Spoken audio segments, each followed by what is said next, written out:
Hey YouTube, Dan Ottawa here, the best 3rd/4th tier Pokemon Go battler in the world, coming at you with a video on the Johto Cup rankings and 5 teams to use. But before I do, I just want to give a huge thank you to Narant, Daniel, and Ken. I mentioned yesterday in my video that I started Patreon because my computer is like on its last legs here, and all my videos are now starting to buffer. I can't even do these properly.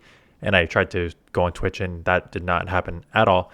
So I said, I'm going to do Patreon. I don't know what I want to do yet. And they said, doesn't matter. I'm going to give you some money anyways and support you. And Narant made a very, very generous donation there. So I appreciate the support. Link in the description if you want to help me out.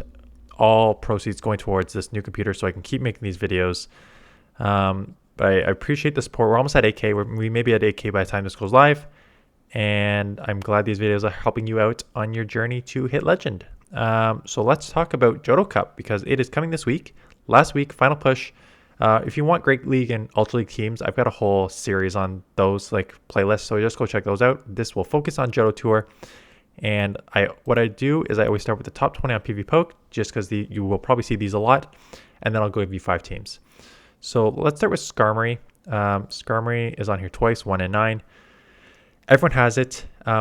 Everyone's going to be using it because it is top ranked, just so many resistances.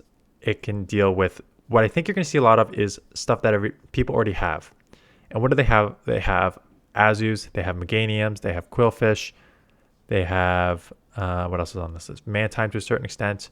Everyone's going to have Jump Bluffs because of the community day. So Skarmory deals with them all, right? So you will see Skarmory a lot on here. Obviously, it is weak to Electric, so build around that.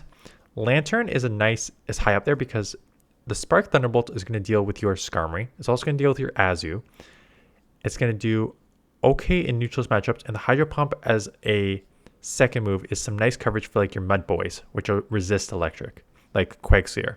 So that is a nice second coverage move there, and that's why it is so high on the list. Raikou at 3 and 12.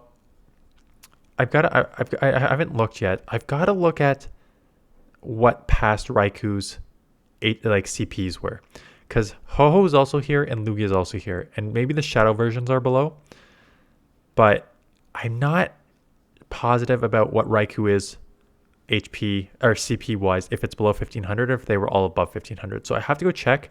That being said, to build a legendary double moved for 1500 CP league is a lot of candy to invest. So I don't think you're going to see a ton of them. So I'm not as worried. If you're going to see an Electric, you're most likely going to see Lantern, in my opinion. Azu at number 4. It's running Play Rough because there's not really a ton of like pure like the ground or not ground. Yeah, ground and rock type that you're going to need the Hydro Pump for. It's mostly just wider coverage in the mirror match and some of these other matchups. Ice Beam obviously for all the grass running around. Meganium at 5 and 10. Meganium is going to be everywhere, in my opinion, because it's going to deal with all your water, which look at that. Lantern, Azu, Quillfish, Quagsire, right on the front page, right? It's got that Earthquake as nice coverage for like Steelix. It will resist the Electric. It will resist, I don't know if it resists Charms, but it does well against Charm too. So super wide coverage Pokemon there. You're going to see a lot of it. Super strong too. Quillfish as your main answer to Charmers, Poison Sting, Sludge Wave. Sludge Wave hits pretty, and Grass, right? So it's going to hit really well in a lot of neutral situations.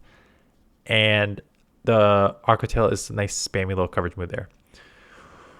Wobbuffet is another one of those where like you need it to be like level 50. And it's a counter user, and it's super, super bulky if you've ever gone against it before. I don't think a ton of people have, like there's going to be some for sure. I'm not going to say there's not going to be, because there is going to be some. But like what we saw with the Chanseys, there's not as many as you think there would be. So I'm not too worried about that.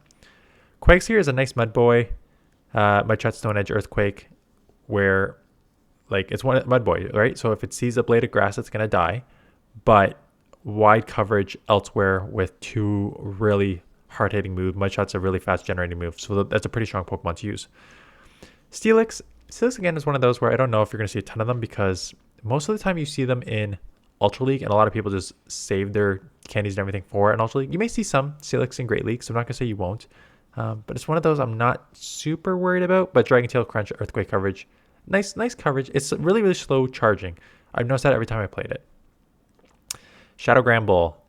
I won't touch too much about it because I've got team number 5 where I explain how I'm going to use it. But Charmer, super strong Charmer. I'll explain how to use it. Blossom, like the show. Bellossom, and 2 jump lefts there. Same sort of idea. Bullet Seed with a grass move, Leaf Blade, and Energy Ball. And then a secondary move, the new Acrobatics moves and Return. Super coverage on your grass, primarily with bigger nuke moves for neutral coverage is essentially what you're getting there. Ariados, another sort of poison user for the Charmers that you're going to see. Mega Horn, nice hard-hitting coverage move. Him on top is going to be like one of your only pure fighters in here. Fighter typing counter with close combat and stone edge, 2 nukes, and I've used it in a video before. And it's a little glassy, but man, does it hit super hard. So getting shields down and being able to close combat stone edge, like use it as a closer, in my opinion. And then Mantine, I was like, this is my second time reshooting this video, but Mantine, the first time I noticed around is it's running wing attack, and I was like, Mantine isn't amazing. And then I'm like, oh, it's running wing attack.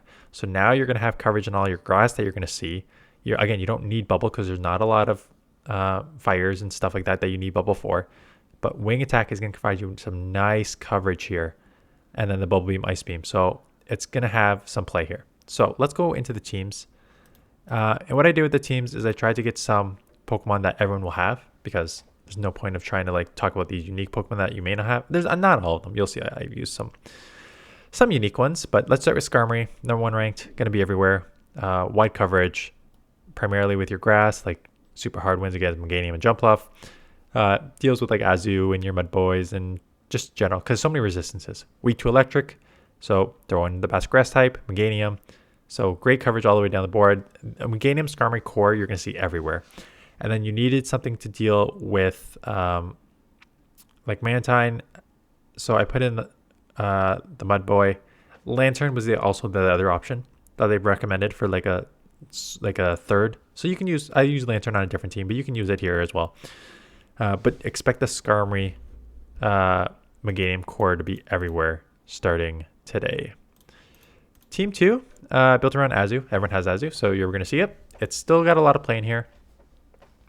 Hard lashes against the poison and the electric, right? So a few poisons out there that you're going to see. So covered it with, to a certain extent, Ariados. And the grass, yeah. So cover the grass with the Ariados. And then I wanted a counter user. There's still some weaknesses like Quagsire and stuff, but like you can work around like between the counters and the Azu. You can work through that, so I'm not too worried about that. It's always nice to just have like a counter user on a team. Like in any format, I know there's not a lot of darks here, but like in any format, counter is just such like a nice hard hitting move to have on a team. So team number 3, we are going with Quillfish. I built my team around because again, poison deals with Azu and Jumpluff like core. Whenever you can have a core on what is a water, but really a Charmer, and Jumpluff, it's a grass. It's a nice combo there. So cover your weaknesses with Hitmontop. Again, look at Hitmontop is a fighter, but picks up the Skarmory matchup just because the counters add up quick and close combats will just boom. And Quagsire, Steelix, same thing. Like you're winning that because you're grabbing the shield and booming. So shields down, Hitmontop. Piloswine is a nice option because it's got that, I think it's got half ground typing, which makes it resist the electric, but it also has the ice, which can deal with your flyers and grass. So it's a nice little sneaky play. I don't know if a lot of people will have them because most build up Mamoswines for Master League or rating. So I don't know if a lot will have them, but it'll be a nice little sneaky pick there, I think, if you have one lying around. 14 Jumpluff because Community Day just happened. Let's build around it. And the first thing I noticed was like, whoa, that's a lot of X's, which is good. You want X's there because that means you're winning those matchups. Super weak to Skarmory as your flyer and Quillfish as your like poison. So Lantern was a nice coverage for those two, plus the Mantine and Piloswine, right? So look at that. You're basically Jumpluff, Lantern covers all the way down the board here. And then you needed a third. So I needed a third, and both of these aren't great safe swaps because they can be easily hard punished. So I needed a safe swap, and Umbreon was on the list, and I'm like, there's not a ton of counter users. There's not a ton of charmers. So you're probably not going to have a ton of issue using Umbreon as a safe swap. Like there's no hard losses there. So that's why I like Umbreon as a safe swap for this team. And the last team, which I promised to discuss, was using Shadow Gramble in the lead. So go back into my videos because I use Shadow Gramble on one of my teams. And basically how you use Shadow Gramble is, unless it's like an absolutely terrible lead, then you can get out. But if it is a neutralish lead or a good lead, what you're doing is you're just charming, shielding once, and charming all the way down. And what that's going to allow you to do is you'll win. You'll be down a shield, but you'll win. You'll come out with energy, having a nuke to throw, close combat, and what was the other move? I forget the other move. Close combat and another move. Maybe like a Dazzling Gleam or like a charm move, I'm guessing. That you can throw at the next Pokemon. And then you pair it with 2 Pokemon that cover each other's weaknesses in the back. So you're always taking like a switch, right? So Steelix and Mantine here, as you can see, just running down the board, they basically cover each other's weaknesses all the way down the board. Whatever one wins, the other one usually loses, the other one usually covers. So that's how I would play this team. As long as you don't get like super walled on the lead, just charm all the way down, 1 shield, take whatever you want in the back there. And you don't need to use Mantine and Steelix. That's just an example of how they cover each other's core, but you can do this with other pairings as well. So those are the teams. I plan to put out a bunch of these teams this week because I've already done Great League, Ultra League, Match League enough. And yeah, so good luck if you're pushing to Legend. I will showcase a bunch of teams this week, starting with tomorrow morning. And that's it. I appreciate the support. Thanks for subscribing. Thanks for being here. And I will see you guys in the next one.